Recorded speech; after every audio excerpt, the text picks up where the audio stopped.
Mr. Mark Tully, thank you so much for joining us on NDTV Arabia. Thank you for asking me. It was a pleasure listening to your lecture.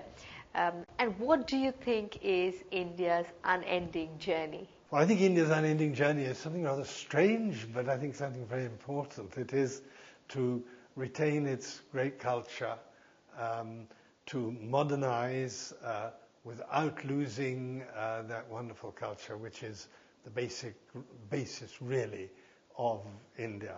And in order to do that, it must not be swept off its feet by the forces of modernity, mustn't be swept off its feet by what I would call consumerism, market capitalism, or anything like that. It has to find its own traditional middle way to go forward. Well, but in a modern society, is it inevitable that the rich get richer and poor poorer? Because has there been any example of any country where there has been inclusive growth?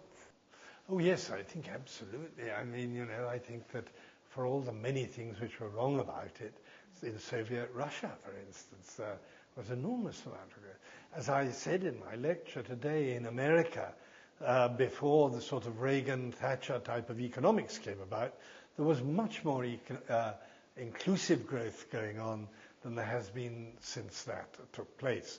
No, I think it's perfectly possible for this to happen, and I believe it is essential, and that I believe that if you bring your growth into balance, if you realize that one of the most important factors, it's not just about GDP growth, it's not just about having the biggest companies in the world, it's not just about those companies' profits, it is also about the sort of growth that you are getting.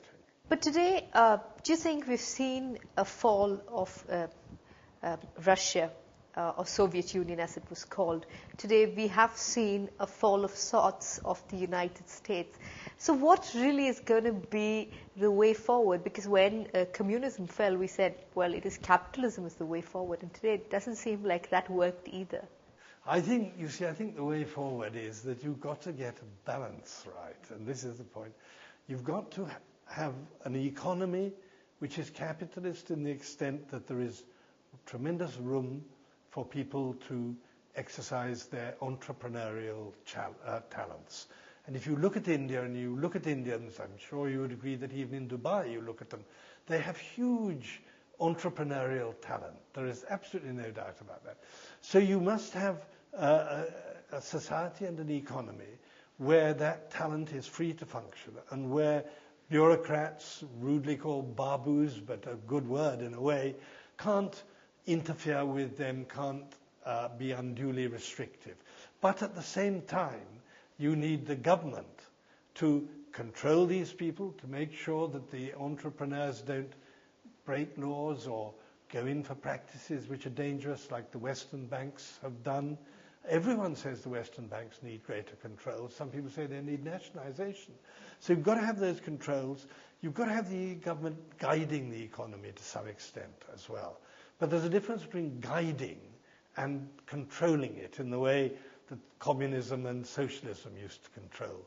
So I believe it's possible to strive for that balance. Freedom for entrepreneurship, but also the need for government to do some regulating, some supervision of the direction of the economy. Right.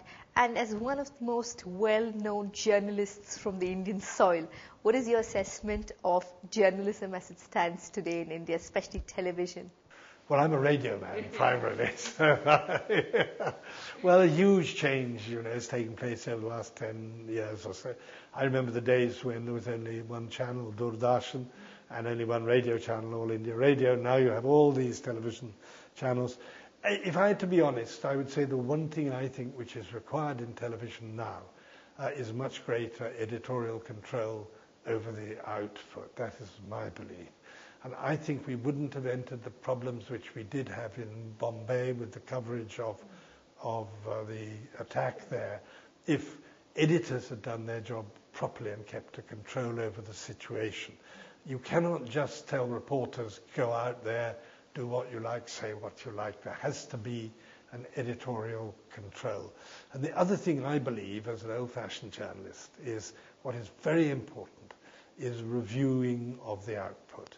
You know, when I was in the BBC working in London, every day we would have 2 meetings reviewing that day's output. And I don't think there's nearly enough of that, because you'll only learn by reviewing your output and then by the editor saying to the reporters, why did you do this, why didn't you do that, or you did this well, you could have done this better. You know, review is very important, I think. You have a strong belief, or you have your line of thought to do with religion, with God. Where do you think religion stands in today's society? Do you think there's going to be a revival of religion of sorts because of what's happening to modern day economy? I think, yes, I think in some ways there is. You see, I think what is happening, I think religion is changing now. And I think what is happening now is that more and more people are not prepared just to be told by pundits or Maulanas or Christian priests or any other form of priest or religious leader what they should believe in. People are seeking for their own answers. What I believe is important is that this search for spirituality, as people call it, which is going on now, and I think this is growing. I think people are beginning to realize that this crass materialism isn't going to get them anywhere. But I think the danger is that you mustn't throw the baby out with the bathwater, that if you say, I'm looking for spirituality, you should respect the traditions of the past and remain within those traditions, but at the same time search for spirituality. That's the way I would look at it.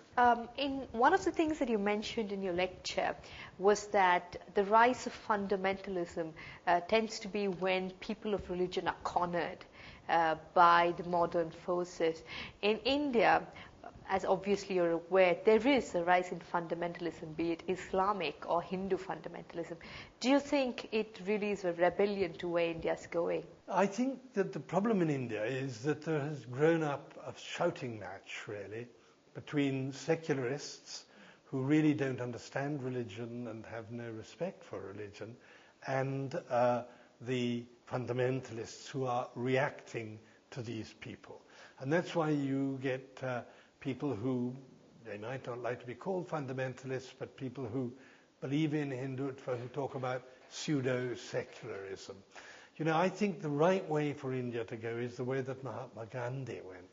Because Mahatma Gandhi managed somehow to be a deeply religious person, to vow to make publicly known that he was a practicing and believing Hindu, and yet at the same time to stand absolutely firmly for secularism in the best sense, which is respect for all religions and equal treatment for all religions. And also as somebody who's lived in India for the better part of his life, if you were, like today, you are in Dubai and you'd like to introduce India to somebody who's never been, what would your introduction be? That would be a very difficult question.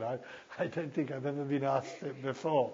But I think I would sit down and I would talk to them myself a bit, which might be a rather arrogant thing to do, about what I believe India stands for. And I believe India stands for openness, for discussion rather than sticking to certainties, for being opposed to sort of stupid arguments with one side saying I'm all right, another side saying all right. I believe it stands for something which many people think is a bad word, compromise. That was what the Mahatma thought. I believe it stands for trying to understand what other people are saying, why they believe in this way, why they behave like that, and sometimes adjusting your own beliefs and your own behavior in accordance with what you understand.